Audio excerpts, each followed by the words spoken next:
오는 10일 하와이에서 열릴 예정인 한미일 외교장관 회담에 맞춰 일본 정부가 한일 양자회담을 검토하고 있는 것으로 나타났습니다.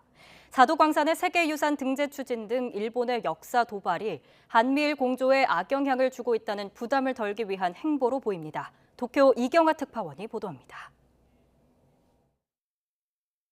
일본 하야시 외무성 장관은 지난 4일 정의용 장관과의 통화 내용을 설명하면서 북한 미사일 문제를 가장 먼저 거론했습니다.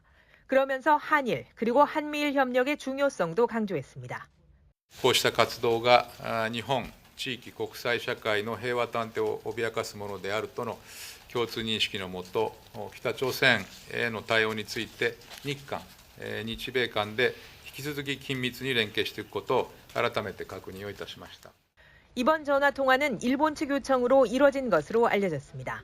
이뿐 아니라 일본 정부가 오는 12일 하와이에서 열리는 한미일 외교장관 회담에 맞춰 한일 양자회담을 추진 중이라는 보도도 나왔습니다. 강제동원과 위안부 문제를 먼저 해결하라며 한국과의 대화를 피해온 일본 정부로서는 극히 이례적인 행보입니다.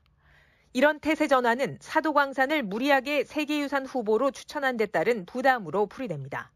북한의 미사일 위협 속에 일본의 역사 도발이 한미일 공조에 심각한 악재가 됐기 때문입니다. 일본 외무성 고위 간부는 YTN의 질의에 역사 문제가 없었다면 한미일 협력은 더 잘 됐을 것이라고 속내를 드러냈습니다.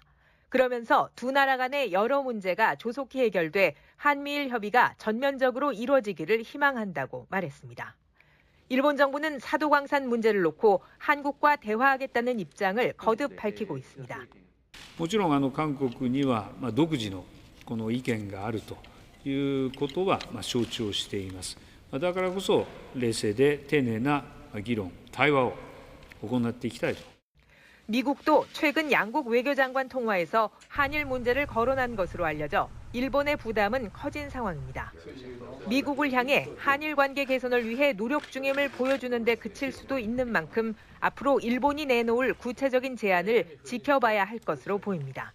도쿄에서 YTN 이경화입니다.